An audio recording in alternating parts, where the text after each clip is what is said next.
Oi, gente! Como é que vocês estão? Estava morrendo de saudade de vocês aqui no nosso quadro de entrevistas, mas hoje eu tenho uma novidade muito especial, muito mesmo. Muitas pessoas me pedem para eu compartilhar algumas coisas daqui do Vale do Silício. Um monte de gente fica perguntando: Carol, o que você está aprendendo aí no Vale? Compartilha com a gente.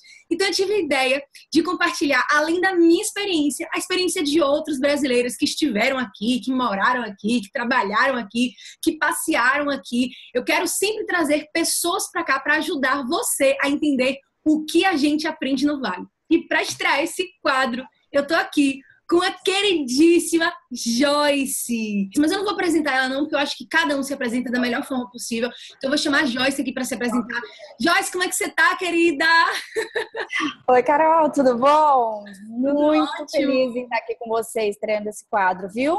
Eu que estou muito feliz de estar aqui, muito feliz pela sua disponibilidade. Eu sei que você tem um filhinho lindo, pequeno. Eu sei que você, como empreendedora, como mãe, deve estar aí cheia de coisas para fazer. Então, eu que agradeço demais a sua presença aqui.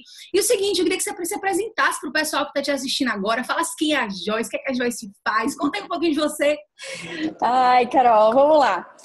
Meu nome é Joyce Bianchi, eu sou aqui do interior de São Paulo e eu sou fisioterapeuta de formação. Eu tenho uma empresa na área de desenvolvimento de sites há 11 anos, então eu fui abduzida para esse mundo dos negócios, já tem esse tempo. E eu sou coach também. E uma das minhas atividades é levar empresários brasileiros para o Vale do Silício, justamente para entender essa mentalidade empreendedora, para ampliar o networking, para fazer negócios e entender como que as coisas funcionam aí no Vale do Silício. Ai, que bacana. Pois é, eu tive a oportunidade de falar com o seu maridão aí, o André, tive a oportunidade de conhecer você. A gente não se conhece pessoalmente ainda, mas ainda tá querendo te dar um abraço pessoalmente aí em São Paulo. E vem cá, Joyce, me diz uma coisa, como foi que começou essa ideia? Quando foi o seu primeiro contato com o Vale, que você começou a despertar essa ideia de trazer pessoas para cá? Como é que começou isso? Na verdade, não começou com o Vale, né? Começou, na verdade, com uma viagem que a gente fez para Miami, porque a gente via que na área de desenvolvimento de sites, que foi entre 2007 e 2008, a gente teve a crise, né, aí nos Estados Unidos. Então, a gente via como uma oportunidade. Se a gente vende aqui um projeto, sei lá, a X R$ 1.000, vamos vender a X $1.000, né? A gente estava vendo sempre como uma oportunidade a tal da crise. Chegamos em Miami. E por que a gente escolheu Miami? Pela região da Flórida ser uma que tem mais brasileiros, né? Trabalhando, vivendo, enfim. E então a gente foi lá e a gente foi com a intenção de vender algo, mas o que a gente teve, na verdade, foi um grande aprendizado, foi assim um MBA na prática de como que os americanos, na verdade, fazem negócio, mas não só fazem, pensam negócios. E isso teve um impacto muito grande na nossa empresa. Por exemplo, a gente aprendeu o que era escalabilidade. A gente nunca imaginou que a nossa carteira de clientes, ela tinha um alto valor. A gente não via isso somente como clientes, né? A gente pensava nas parcelas e tal, mas a gente via que tinha uma receita recorrente e a gente não dava atenção nenhuma para isso. E a gente aprendeu com um consultor, para você ver que nada é por acaso, um consultor marroquino, casado com uma brasileira, meu Deus, morando aí em Miami, e aí ele foi explicando um monte de coisa pra gente que a gente nem achava que era possível, e a gente foi implementando aqui na nossa empresa. Então, hoje, a empresa GV8 Sites, que tem 11 anos na área de desenvolvimento web, ela teve muita influência do mercado, do modelo de negócio americano. Como que surgiu, então, o Vale do Silício? Como estamos aqui na área de desenvolvimento web, tecnologia e tudo mais, meu marido foi desafiado, na verdade, a fazer uma missão de negócios, porque a primeira ideia, quando se fala em Vale do Silício, é linkar com tecnologia. Verdade. Né? A gente sempre tem essa ideia. Mas o Vale do Silício não é tecnologia. Tecnologia é um meio. Mas isso a gente descobriu assim depois. Na prática. Na prática. Então, o primeiro desafio veio para desenvolver essa missão de negócio, fazer essa conexão, né, entre os empresários brasileiros daqui e as empresas aí do Vale. E foi um desafio muito grande mesmo, porque bater na porta e conseguir esses contatos. E depois disso, a gente já está na 10ª edição, né, das missões de negócios para o Vale do Silício, e justamente com o objetivo de que o brasileiro, o empresário, o empreendedor brasileiro, ele entenda como que o americano faz negócio, como que ele pode aproveitar ainda mais todo esse ambiente de inovação, de empreendedorismo que é o Vale do Silício. É um ambiente completamente único, e tive muitos aprendizados e coloquei muitas coisas em prática, e a gente vai falar sobre isso agora. Engraçado que você fala isso, porque muita gente acha que para a gente começar um negócio, a coisa tem que estar toda desenhada, a gente já tem que saber o que vai acontecer daqui a 10 anos, a gente já tem que ter claro todos os nossos caminhos, nossos objetivos, e às vezes, quando a gente se dá a oportunidade de simplesmente experimentar, a gente vai entendendo a coisa e vai conseguindo dar passos, e vai conseguindo fazer a construção. Às vezes não precisa estar tudo pronto, às vezes precisa só você estar aberto a novidades, aberto a experimentações, não é isso? Exatamente, isso eu aprendi também no Vale, tá? Porque, assim, quando você se torna um empresário, quando você se torna uma pessoa de negócios, na bem da verdade, o teu dia a dia é na prática. E você não tem muito tempo de ficar pesquisando, de ficar vendo o melhor negócio, o melhor modelo, enfim. Você vai porque você tem conta para pagar. Né? O empresário brasileiro, principalmente, ele está muito preocupado em contas a pagar e não como melhorar o seu negócio. E é basicamente isso que aconteceu. Eu fui ter essa visão mais ampla de como empreender, como fazer o negócio de uma forma, pivotar. Imagina que eu sabia o que era pivotar, saber qual seria o melhor modelo e tal.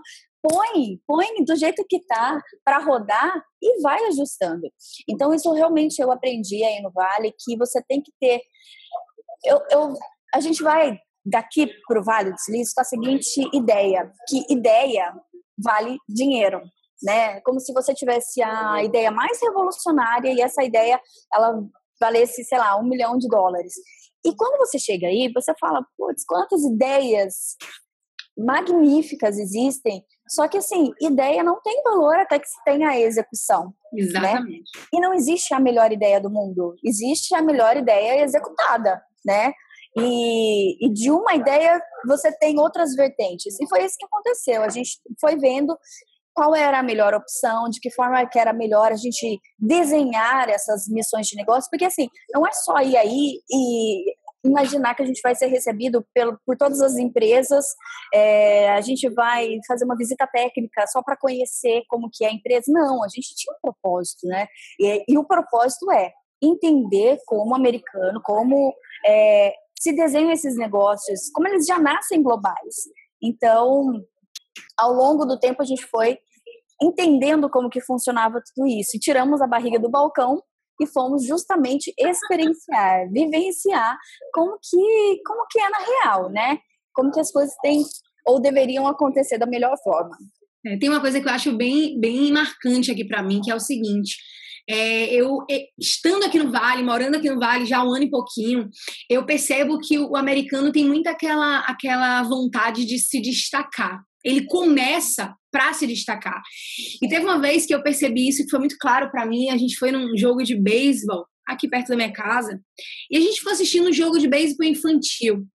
E eu pensando, né, eu como empreendedora, sempre tentando conectar aprendizados e tirar lições de morais das coisas que a gente vai vivenciando. E aí, nesse jogo de beisebol, o treinador chegou, as crianças deviam ter o quê? Seu filho tem quantos anos? Tem 5. Devia ter uns 8 a 10 anos, mais velho que seu filho. Então, devia ter uns 8, 10 anos. E o treinador gritava e falava alguma coisa, e o menino lá parado, observando, entendendo o que aquele treinador estava falando. E o treinador berrando com ele, tipo assim, você via que o treinador estava colocando ele no lugar certo para ele fazer a coisa certa. E aí, quando o menino saiu de perto do treinador, que ele voltou a jogar, eu comecei a conversar com meu namorado. Eu falei, se isso fosse no Brasil, ou se isso fosse em alguns lugares, talvez as pessoas falassem, ó pra lá, não faça isso com meu filho não, que ele é criança. Mas aqui, desde criança, o americano, ele entende que ele entra para fazer o melhor, para ganhar. E aí, aquela velha coisa da diferença entre fazer o possível e fazer o máximo, que eu acho fantástico. O que você pode dizer que você aprende aqui no Vale? Me diz aí, diz coisas aí que você sente que hoje faz parte da sua vida e que você puxou aqui desse lugar. Ok. Primeira coisa, os nossos cafezinhos. É essencial tomar cafezinho. Mas com o intuito de quê? De compartilhar. Eu acho que não é um fato, não é por acaso que no Vale do Silício tem praticamente uma cafeteria, um Starbucks, que seja por esquina, né? Existe um porquê dessas coisas. Porque conexão, porque você ter uma conversa com pessoas que entendem ou que podem te auxiliar no teu projeto é fundamental. Infelizmente, aqui no Brasil, a gente ainda tem a ideia de que eu não posso falar a minha ideia milionária para você, porque você vai lá e vai roubar a minha ideia e vai fazer antes que eu, melhor do que eu. Cara, se você fizer antes que eu, parabéns, você executou, você foi melhor do que eu. E só que uma coisa é diferente da outra. Por exemplo, eu compartilhar contigo a minha ideia não quer dizer que eu vou revelar para você a caixa preta do negócio. A cereja do bolo, né? Exatamente, mas você, com a tua experiência, com a tua expertise, você pode me dar conhecimento, você pode me apresentar pessoas, você pode contribuir com o meu negócio, né, com o meu projeto. Então, duas coisas que se resumem num lugar só, que é no cafezinho, é você se reunir com pessoas e você compartilhar a sua ideia principal, porque isso pode tomar outras proporções, que nem a gente estava falando, das modulações, né? Você vai com uma ideia inicial, mas você conhece aquela pessoa X que, cara, dá aquela sacada para você, nossa, o meu projeto mudou de rumo e para melhor, e assim, aproveitar o que cada um tem de bom. E aqui tem muita essa coisa colaborativa, né? Sim, muito. Não só da economia em si compartilhada, mas tudo é colaborativo, tudo tem uma questão sustentável, tem um porquê das coisas. As coisas funcionam, né? Porque tem uma visão global. Você disse que os americanos eles já nascem para ser vencedores, né? Para serem destaque. Mas eu acho assim, eles são colocados para pensar de uma forma macro. A gente vai muito, o problema é esse, a gente resolve aqui, depois, se der, a gente resolve outra coisinha. Então, o americano, ele tem essa visão global, é aquela frase clichê de pensar grande, pensar pequeno, dar o mesmo trabalho, mas é isso mesmo. Por que as grandes empresas já nascem globais? É que o pensamento inicial, a ideia inicial, ela já tem uma abrangência maior. E por que ficar preso a um problema micro, né? Se você pode ser maior. Então, é uma outra coisa também que eu aprendi aí no Vale, além das conexões, networking, do compartilhar a ideia, é de você pensar macro e não ficar só tentando resolver pouca coisa. Vamos resolver várias. A curiosidade que eu tenho, essas missões que você se refere na empresa, vamos falar um pouquinho da sua empresa aí que eu acho muito foda. Essas missões que você fala em relação à sua empresa, como é que funciona? Como é que uma pessoa pode entrar em contato com vocês? Quando ela entra em contato com vocês, como é que elas fecham? Como é que elas vão? Quantos dias elas passam? Resumidamente, como é que funciona isso? Então, a gente tem a nossa página, que eu posso deixar o link aqui? Pode, sim, a gente vai deixar aqui embaixo. Diz aí o nome. O link, Missão do Vale do Silício, e as pessoas elas entram em contato com a gente justamente buscando, né, essa inovação, essa tecnologia, essa visão macro de como que elas podem pegar tudo isso de novo, de atual, que está acontecendo no Vale do Silício, para implementar aqui nas empresas do Brasil. Sim. Não necessariamente internacionalizar os negócios delas, que é uma opção. Eu tive participantes que participaram, né, da nossa missão, depois eles voltaram para estudar, depois eles voltaram para ter uma base aí no Vale do Silício, da sua empresa. Eles compraram cotas de startups, então assim, de uma missão que seria uma visita técnica, um bate-papo, porque as pessoas que nos recebem quando a gente iniciou, na verdade, eram assim, pessoas que nos recebiam eram americanos em cargo de diretoria, de gerência, e a gente percebeu que independente do tamanho da empresa, daquele brasileiro que estava participando, independente de faturamento, ele tinha uma grande barreira com a língua. E embora a gente tivesse o intérprete, ele não interpretava a essência do negócio. né? E aí a gente foi fazendo conexões, olha aí a importância dos cafezinhos, né? A gente foi tendo conhecimento de brasileiros que trabalhavam em grandes empresas e também startups, por exemplo, Google, Facebook, Twitter, essas grandes, mas também startups, por exemplo, da OneSkin, que é a Carol Reis, temos Labdoor, que é do Elton, enfim, tem vários contatos que são brasileiros, que estão empreendendo, seja internamente ou encabeçando algumas startups, e esses brasileiros, eles tinham como abrasileirar, por exemplo, os aprendizados. Então, eles entendiam como que funcionava aí nos Estados Unidos e como que era aqui no Brasil. Por exemplo, burocracia. Tem muitas coisas que a burocracia nos impedem aqui no Brasil, mas que para vocês aí nos Estados Unidos estalar de dedos, as coisas são resolvidas. Então, essa conexão, com brasileiros que entendia essas duas pontas, facilitou em muito o entendimento. Então, assim, as pessoas, elas vão como se fossem esponjas mesmo, sabe? Elas vão abertas. E tendo esses contatos, as pessoas, elas conhecem tudo que acontece, mas tem esse jeito brasileiro de entender as coisas que, olha, aumentou, assim, em disparada a absorção de conhecimento para as nossas missões. Então, tá aqui, ó, o link para vocês clicarem e conhecer um pouco mais das nossas missões. E é uma experiência, como você disse, é uma vivência, experiência, conhecer o novo, conhecer o diferente. Estar aberto a isso já é fantástico, porque é tanta coisa que está rolando no Vale que você fala, cara, como assim? Pisar aqui é pisar no futuro, né? Eu acho assim que o ar aí é diferente, sabe? O ar são em cifras, né? Tudo se fala em grandes números, tudo é estatística. A gente está falando, sei lá, a gente aqui no Brasil está ainda pensando em se o Uber vai ficar, se não vai. Aí já existe há tempos o Uber, já tem o concorrente do Uber. Tem concorrente, tem assim, carros autônomos, então está muito à frente, né?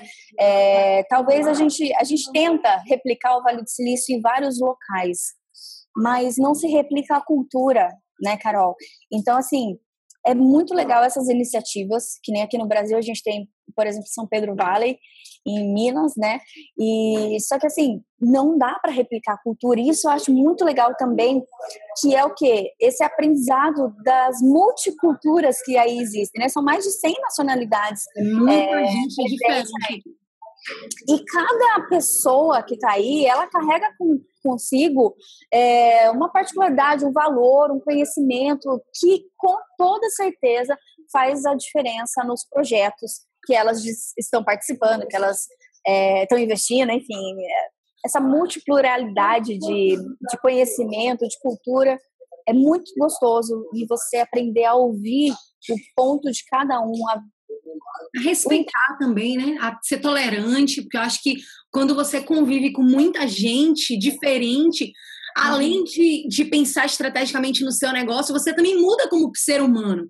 Você começa a se tornar mais tolerante, você começa a ter mais paciência, você começa a abrir mais as suas oportunidades para várias outras opiniões. É muito, muito bacana. E entender, né, que existe gente mais foda que você. E que você pode aprender com essa pessoa. Com toda certeza. Graças a Deus que existem pessoas melhores que você, porque senão você ia se comparar no sentido de aprender e aperfeiçoar o seu conhecimento com quem? Exatamente. Eu acho que essa evolução constante também é outro ponto que eu trago do Vale, que não existe um produto 100%, um serviço 100%, ele vai estar sempre em evolução. A gente fala aí sobre robôs, a gente fala, sei lá, já existem robôs aí que fazem um atendimento de concierge em hotéis, por exemplo, né? E, ok, a gente está falando de um robô tirar a profissão de um ser humano, mas espera, as profissões elas estão evoluindo com isso, reinventando. Então, essa evolução também é algo que eu trago para minha vida, inclusive, que a gente está sempre mudando, a gente está sempre crescendo, aprendendo, e não só como pessoa, mas na própria profissão, né? Como eu tive que me reinventar quando eu saí da área da saúde, eu vou ter que me reinventar daqui a pouco. Daqui a pouco eu vou ter que aprender a fazer uma coisa nova. E isso é fantástico, isso nos desafia a todo momento. Pois é, inclusive eu sempre falo para os meus alunos, mentorados, que eles são fodas, e assim, desculpa o palavreado, mas eles são fodas mesmo, porque uma das principais características que multipotenciais têm, já que são pessoas que vivem aprendendo várias coisas diferentes, que vivem se apaixonando por várias coisas diferentes, é a adaptabilidade. A pessoa que é multipotencial, ela tem uma capacidade de se adaptar muito grande. E eu acredito muito que essa característica, essa adaptabilidade é o futuro. O futuro precisa de pessoas que se adaptem rápido, porque antigamente eu lembro que passavam 10 anos e mudava alguma coisa. O Natal, para chegar na minha casa, levava 5 anos. Você passava o Natal, você esperava mais 5 anos para chegar o Natal. Hoje você pisca o olho, as coisas mudaram, a tecnologia mudou, o Facebook toda hora muda uma coisa, o Instagram toda hora muda uma coisa. Agora você viu aí que o Facebook agora colocou um negócio de TV aí. Então, assim, toda hora muda, você tem que estar aprendendo, você tem que estar se adaptando, você tem que ter o aprendizado muito rápido e um poder de adaptabilidade muito rápido. Eu acho que para uma mente empreendedora, para um perfil empreendedor, o multipotencial, ele se encaixa muito bem nessa realidade, e quem se adapta, como você, como eu, a gente também consegue avançar e conseguir colocar o nosso negócio para frente. Com toda certeza. Pois é, então, Joyce, estou bem feliz de ter conversado com você aqui, bem feliz de a gente ter trocado esse papo. Para finalizar aqui nossa entrevista desse quadro aqui, Aprendi no Vale, o que é que você pode dizer aqui para o pessoal que está te assistindo, Aprendi no Vale? A hashtag Aprendi no Vale se enquadra e se encaixa em que aprendizado seu? Foram muitos aprendizados, então eu vou resumir, então. Eu creio que a mentalidade empreendedora, a mentalidade no sentido de inovar, de evoluir o seu negócio, de pivotar cada vez mais antes de colocar, não ficar preso, né, à perfeição do teu negócio, do teu serviço. Não esquecer jamais do relacionamento, que são os cafezinhos, que é o networking, que são pessoas que vão agregar no teu negócio. Então, resumidamente, mentalidade empreendedora, networking e evolução constante. Isso eu aprendi no Vale. Ai, que maravilha! Então é isso. Então, muitíssimo obrigada pela sua participação aqui. Vou deixar todos os seus links aqui, vou deixar todos os seus contatos aqui para o pessoal te encontrar. Gente, ela é palestrante também, ela faz cada evento maravilhoso, eu fico aqui acompanhando de longe, mas em breve, quando der uma passeadinha aí no Brasil, eu vou acompanhar de pertinho essa gata maravilhosa. Gente, olha a cara dessa mãe de família. Ela tá quase parecendo minha filha. Ai, imagina! Você é uma fofa. Adorei conversar com você. Joyce, minha linda, muitíssimo obrigado. E a gente vai se falando, tá bom? Tá bom, adorei o bate-papo. Beijo, pessoas. Beijo!